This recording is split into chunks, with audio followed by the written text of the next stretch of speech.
Deux meetings ont marqué la journée d'hier, celui de Jean-Luc Mélenchon et le meeting de lancement de campagne à Villepinte d'Éric Zemmour. Comment vous qualifiez ce dernier meeting qui se voulait être une vraie démonstration du candidat Zemmour ? D'abord, c'est un succès de mobilisation qui doit nous interpeller. C'est la première chose que je vais dire. Mais ensuite, c'est quoi le constat ? On voit bien que l'extrême droite, quel est le visage d'Éric Zemmour ou d'autres, ne change pas. Que l'extrême droite est portée par la violence des mots, par la violence contre les journalistes, par la violence des attaques contre ses adversaires, et Emmanuel Macron en particulier, et par la violence des attaques contre la France. Parlons des violences physiques. Ce sont des violences évidemment intolérables contre les militants de SOS Racisme. Mais comment, dans une démocratie, permettre, M. Castaner, à ces activistes d'exprimer leur point de vue, mais aussi à des citoyens de venir écouter paisiblement un candidat quand même à la présidentielle ? Il y a deux choses. Je condamne évidemment ces violences, les violences que l'on a vu subir. Je pense à cette jeune femme qui certes a des opinions différentes de celles d'Éric Zemmour, mais qui sort ensanglantée, tout simplement parce qu'elle est venue, non pas scander, mais afficher un non au racisme.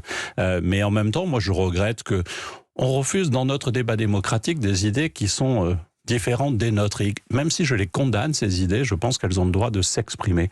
Il y a des idées interdites dans notre pays qui ont valu à Éric Zemmour d'être condamné au pénal. Mais est-ce qu'on doit décider qu'à ce moment-là, le juge peut dire qui peut se présenter à l'élection présidentielle ou pas ? Je ne crois pas.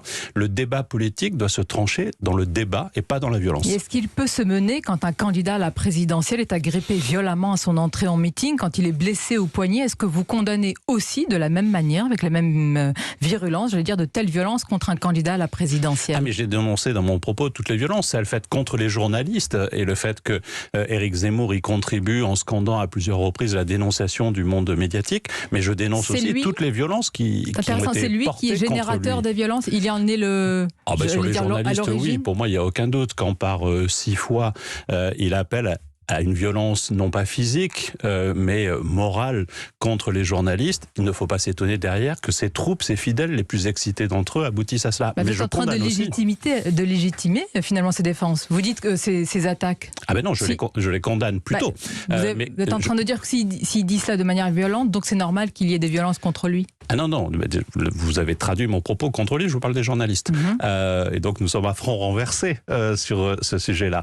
Mais en même temps, je le dis, il faut qu'Éric Zemmour puisse tenir ses meetings, qu'il puisse, s'il le souhaite, être dans la campagne politique et que nous dénoncions cela.